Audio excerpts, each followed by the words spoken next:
اهدنا الصراط المستقيم۔ بسم اللہ الرحمن الرحیم۔ سورہ بروج آپ صلی اللہ علیہ وسلم کی ہجرت سے پہلے مکی زندگی میں نازل ہوئی۔ اس میں 22 آیتیں اور 1 رکوع ہے۔ آپ حضرات کے سامنے اصحاب الاخدود کا واقعہ پہلے بیان کر دیا گیا تھا۔ اللہ رب العزت نے 4 قسمیں کھائی ہے اور ان 4 قسموں سے اپنی قدرت کاملہ اور قیامت کے دن حساب و کتاب کی جزا اور سزا پر دلیل ہے۔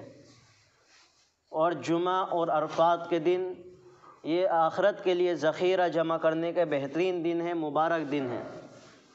فرمایا والسماء ذات البروج، قسم ہے برجوں والے آسمان کی، والیوم الموعود، اور وعدہ کیے ہوئے دن کی، مراد اس سے قیامت کا دن ہے، وشاہد ومشہود، اور حاضر ہونے والے دن کی، اور وہ دن جس میں حاضر ہویا جائے، جس میں جمع ہویا جائے۔ شاہد سے مراد جمعہ کا دن ہے اور مشہود سے مراد عرفے کا دن ہے۔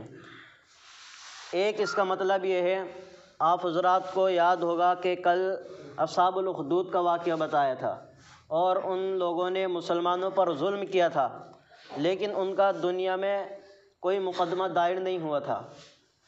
تو کل قیامت کے دن جب ان کا مقدمہ دائر ہوگا تو آپ صلی اللہ علیہ وسلم کی امت مسلمانوں کی طرف سے گواہ ہوگی اور آپ صلی اللہ علیہ وسلم اپنی امت کی گواہی دیں گے۔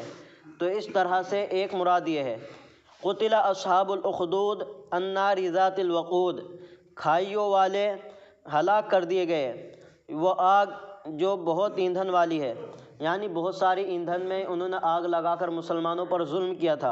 اذ ہم علیہا قعود، جس وقت وہ اس پر بیٹھے ہوئے تھے، یعنی خندقوں میں مسلمانوں کو ڈال کر مسلمانوں کو جلا رہے تھے اور خود خندقوں کے اوپر بیٹھے ہوئے تھے۔ وہم علی ما یفعلون بالمؤمنین شہود، اور وہ دیکھ رہے تھے جو مسلمانوں کے ساتھ کر رہے تھے۔ وما نقموا منہم الا ان یؤمنوا باللہ العزیز الحمید، اور انہوں نے مسلمانوں کے اندر اور کوئی کمی نہیں پائی، صرف یہ کہ وہ ایمان لے کر آئے اللہ رب العزت پر جو زبردست ہے اور قابل تعریف ہے۔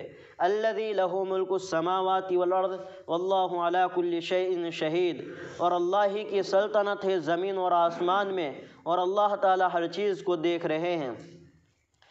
اب یہاں سے اللہ رب العزت نے کفار کو وارننگ دی ہے اور مسلمانوں کو تسلی دی ہے کہ جن لوگوں نے مسلمانوں پر ظلم کیا ہے ان کا کیا ٹھکانہ ہے، ان کی کیا سزا ہے، اور جو مسلمان شہید کیے گئے ان کا کیا بدلہ ہے اور انہیں کیا نعمتیں دی جائے گی۔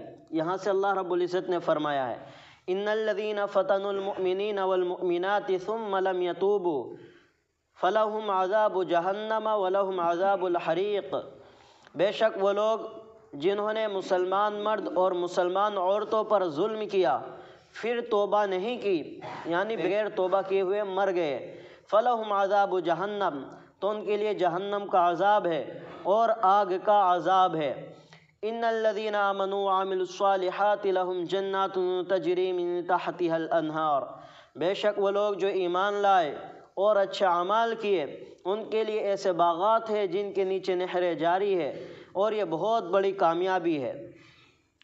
آگے سے اللہ رب العزت نے فرمایا ہے کہ اگر اللہ رب العزت کی مہربانی، اللہ رب العزت کا معاف کرنا، درگزر کرنا، اللہ رب العزت بندوں سے محبت کرنے والے ہیں تو ایک طرف اللہ رب العزت کی پکڑ بھی بہت سخت ہے۔ اگر اللہ رب العزت معاف کرنے والے ہیں تو اللہ رب العزت پکڑ کرنے والے بھی ہے۔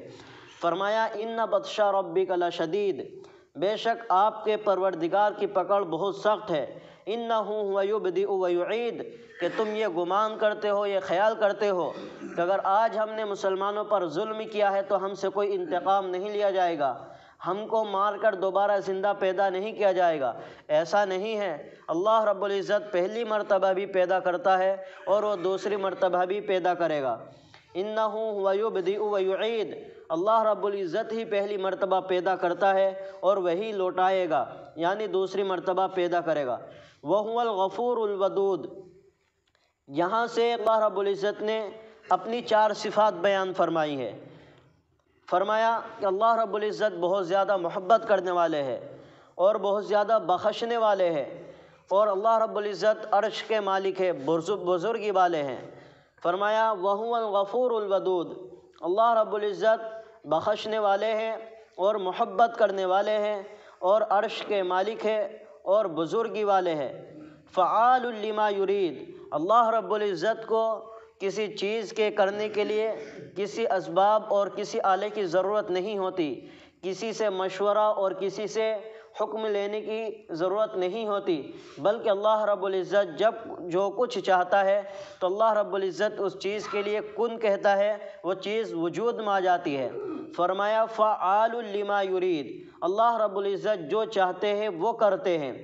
هل اتاک حدیث الجنود فرعون و ثمود، پھر یہاں سے دو آخری قصے بیان کیے جو گزشتہ قصے ان کو بیان فرمایا ہے۔ کیا آپ کو فرعون اور سمود کے لشکروں کی خبر پہنچی ہے کہ انہوں نے اللہ رب العزت کی نافرمانی کی ہے، وقت کے انبیاء کو جھٹلایا ہے، تو کس طرح سے ان کے لاو لشکر کے ساتھ ان کو تباہ و ہلاک کر دیا گیا ہے، کس طرح ان کو برباد کر دیا گیا ہے کہ جو لوگ فرما بردار ہیں وہ ان واقعات سے عبرت حاصل کر کے اللہ رب العزت کی طرف رجوع ہو کر اپنا ٹھکانہ جنت میں بنانے کی کوشش کرے، اور جو لوگ آخرت سے غافل ہیں وہ ان سے عبرت حاصل کرے، اپنے گناہوں سے بچ کر توبہ کر کے اللہ رب العزت کی طرف رجوع ہو جائے اور اللہ پر اور آخرت کے دن پر اور وقت کے رسولوں کی بات مان کر ہمیشہ ہمیشہ والی کامیابی کو حاصل کرے۔